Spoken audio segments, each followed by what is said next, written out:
Olá, bem-vindos ao Reg Quebrada. Hoje temos um convidado muito especial, arte educador, artista multimídia. Ele é um artista completo, fala muito bonito e é muito talentoso. Nós estamos hoje com Juliano Angelim.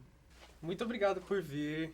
Estou muito feliz de te De receber nada, que aqui. agradeço o convite. Então, Juliano, eu queria te perguntar um pouco mais sobre a sua trajetória artística. Como você começou nessa empreitada? Bom, é meio difícil, né, citar, porque atualmente as duas linguagens que eu mais trabalho, assim, de arte é o audiovisual e as artes visuais, especificamente o grafite, né? Então, vou começar falando pelo mais antigo, que é o grafite, que foi quando eu estudava numa escola pública e tinham dois adolescentes meio problemáticos lá e que picharam na escola. E aí, como uma forma de reparação, as professoras propuseram que eles dessem aula de grafite para os adolescentes, porque eles faziam grafite e tudo mais. E aí foi nessa que eu conheci o grafite e que aí eu me interessei, fui me interessando cada vez mais. Depois, em 2008, quando eu conheci alguns grafiteiros da região onde eu moro, e aí eu comecei a voltar a produzir e tudo mais na linguagem no estilo do stencil, né, na técnica do stencil. E do audiovisual foi quando uma vez eu resolvi comprar uma camerinha Samsung, uma camerinha compacta e saía filmando tudo. Então as pessoas começaram a me conhecer. Foi mais ou menos nessa mesma época que eu comecei a fazer stencil e tudo mais. Então as pessoas lembravam de mim pelos vídeos também e tudo mais, começaram a me chamar para participar de eventos e tudo mais, né? E aí numa dessas eu conheci o pessoal do Núcleo de Comunicação Alternativa, que na época tinha uma videoteca ali na região de Interlagos e que estava dando uma oficina. E aí era uma galera que eu super me identifiquei e a partir daí a gente começou a produzir bastante coisa, assim. E aí depois, em 2010, eu entrei na Escola Livre de Cinema e Vídeo, me formei em 2013 e de lá para cá tenho trabalhado com filmagem, edição e também tenho começado a desenvolver projetos de oficinas e de formações também. Você me falou que você dava algumas oficinas. Sim. Você consegue falar um pouco mais para nossa audiência? Então, atualmente eu dou oficinas de grafite para adolescentes que estão em cumprimento de medida socioeducativa, quer dizer, adolescentes que passaram por processos na justiça e cometeram algum tipo de delito e que deveriam estar sob a tutela do Estado, já que eles são menores de idade, né? Mas eles estão sob a tutela, na verdade, sob a supervisão, sob o olhar de uma ONG, né? Então, o Estado terceiriza esse serviço para organizações não governamentais e dentro desse programa, desse projeto de medida socioeducativa, tem a proposta de oficinas culturais, né? E é aí que eu trabalho da oficina de grafite, né? E é bem interessante porque são pessoas que têm muita vida, que têm uma vida pulsando muito forte. E é isso que geralmente a questão deles cometer infrações é um sintoma disso, simplesmente de uma vida que não cabe dentro das leis do sistema, né? E o que eles conseguem encontrar ali muitas vezes é o caminho do crime para tentar viver aquela vida que está pulsando dentro deles. No começo, você também tinha essa visão um pouco marginal da arte urbana, do grafite. Sim, eu acho que a minha aproximação também foi muito por conta do skate também. Que eu andava de skate, eram os meninos do skate. Então, era sempre essa galera meio marginal, meio maloqueira, assim, do skate, da pichação. E aí foi um universo que me atraiu bastante, assim. E tanto que um desses adolescentes morreu ainda muito jovem, ainda com uns 17 anos, por causa de uma desavença na escola e foi baleado e morto por um colega de escola, alguns poucos anos depois que eu conheci ele. Essa questão de arte urbana sempre é rodeada muito por preconceito, né? Sim. Pela questão de ser visto como uma poluição visual. Como você acha que há algo a acrescentar nas nossas vidas? Tipo, algo se muda quando você aprende a se expressar? O que eu acho que é interessante é que no momento em que uma manifestação que começa como um marginal, ela ganha uma força muito grande e o status quo não consegue mais segurar, então o status quo busca cooptar ela. Então é isso que vem acontecendo com o grafite nos últimos tempos. E o papel que o grafite ocupou de subversão nos anos 80, hoje é o que a pichação, que é uma vertente, assim, né, falando de uma forma geral, como se a pichação fosse uma vertente também desse tipo de arte urbana, né, só que uma vertente mais radical.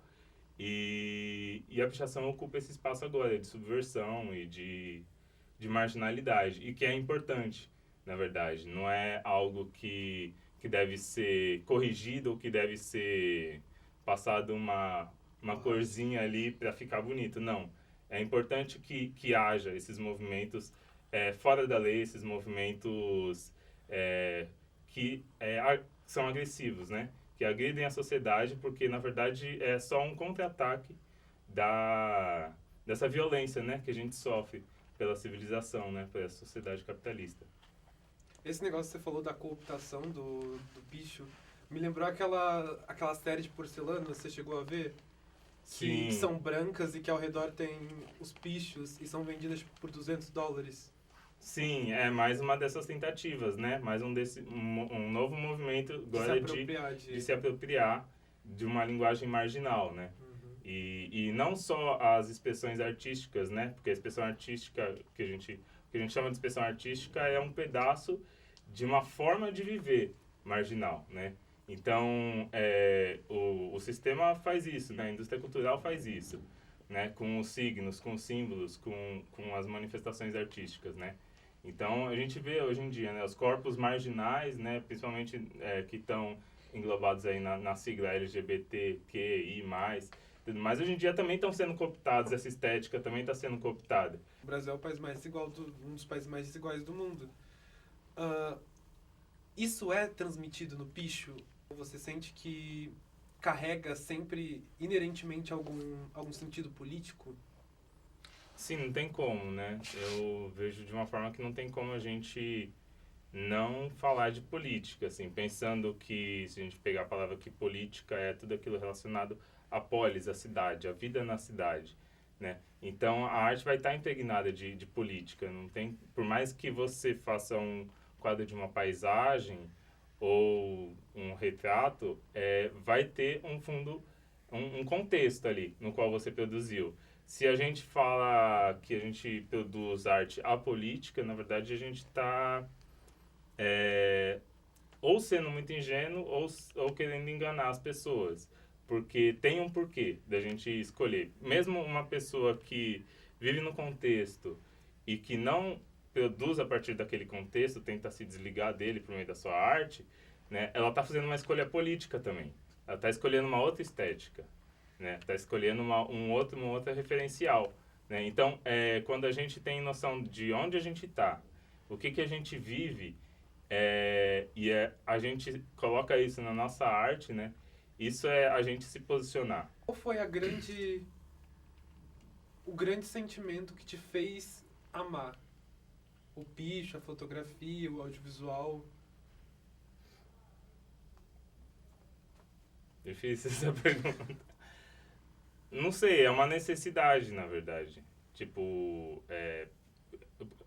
eu preciso fazer isso, na verdade. Tipo, e aí, quando eu descobri que dava pra ganhar alguma merrequinha com isso, fui procurando alguns caminhos para isso, né? Na arte e educação, trabalhar fazendo alguns vídeos e tudo mais.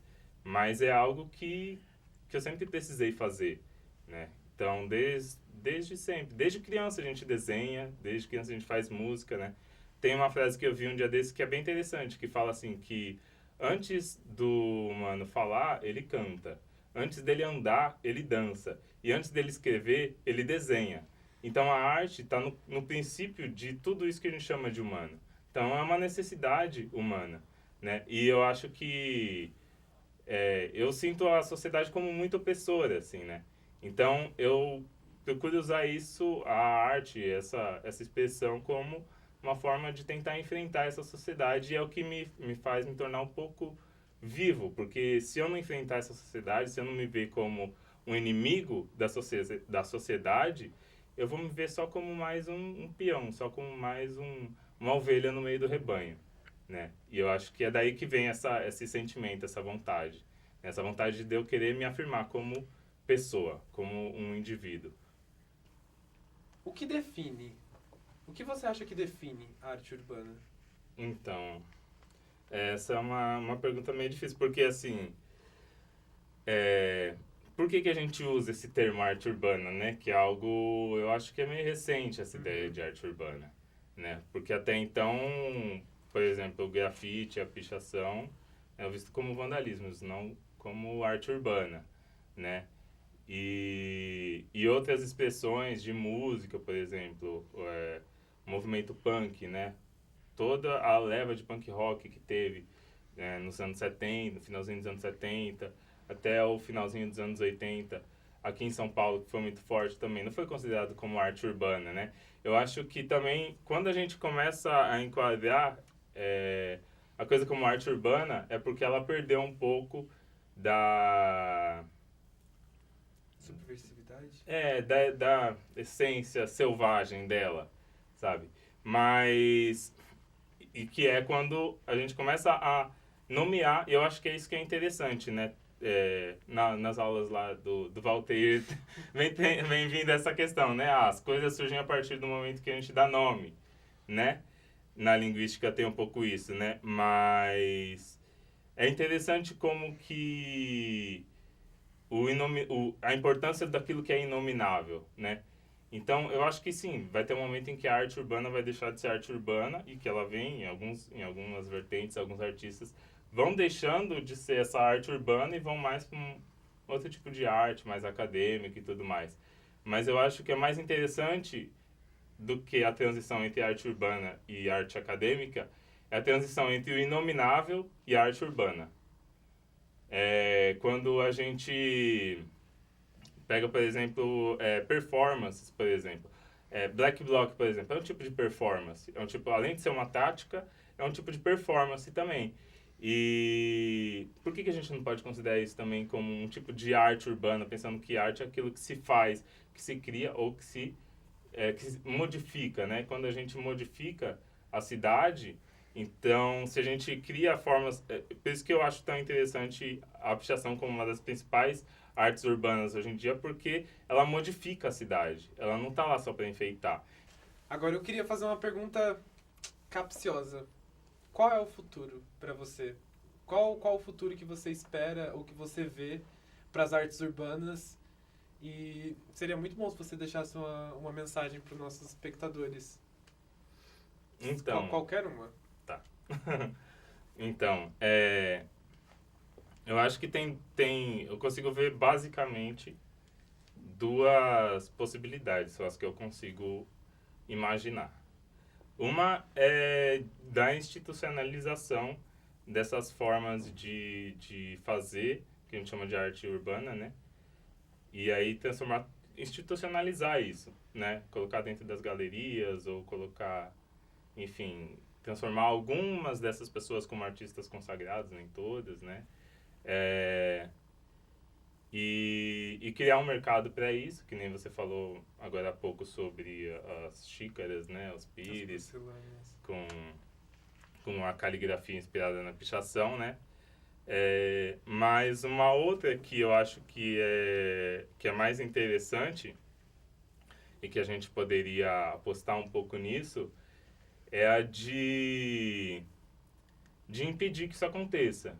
De impedir que... E aí eu volto naquela ideia da gente transitar dentro do território inominável, do território sem nome, daquilo que não pode ser categorizado como arte ou como vandalismo ou como protesto ou como forma de viver, né? Aquilo que alguns filósofos falam de viver a vida como arte. Viver a vida como arte não é só você usar roupas bonitas ou pintar quadros ou tocar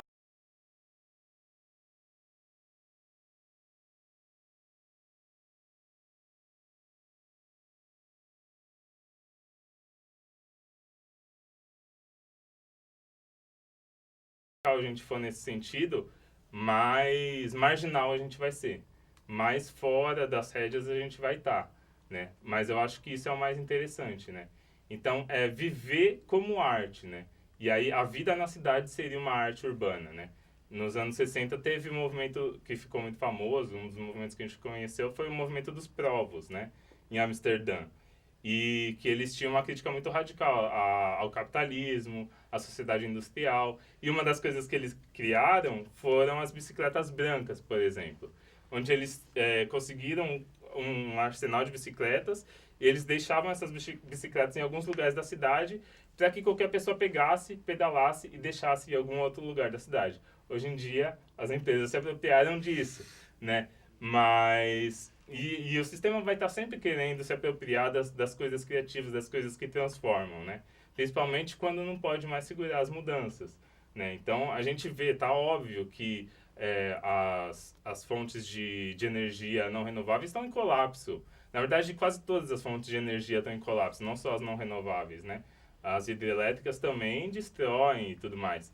Então, esse modelo de civilização está em colapso, né? Então, eu acho que o futuro da arte urbana, para a gente continuar a arte sendo arte, não um mero produto, um mero apetrecho, é a gente pensar de forma radical em transformar essa sociedade, em destruir essa civilização, né? Que trouxe alguns progressos, mas também trouxe muito sofrimento, muita dor e muita destruição, né? Então, tem os seus benefícios, né? A gente está aqui falando, tem luzes, tem câmeras filmando a gente, então isso de certa forma é um progresso da civilização, né? Mas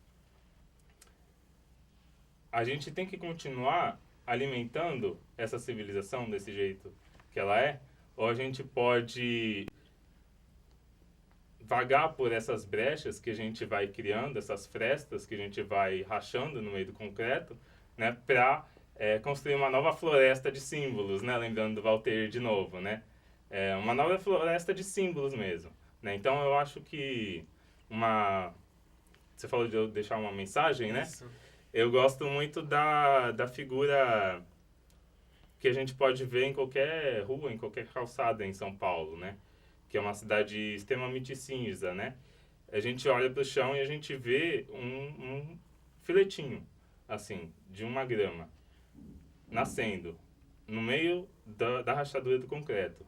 Eu acho que isso ensina muito pra gente, né?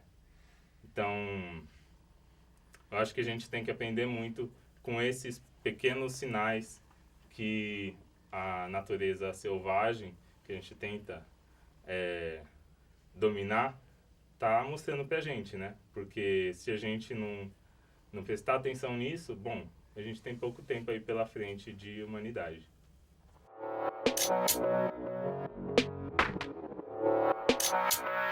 Acreditamos no potencial criativo da negação e evocamos o caos, o indefinido, o desconhecido, o inusitado para tocar a música a qual dançarão as profundas transformações necessárias a cada pessoa.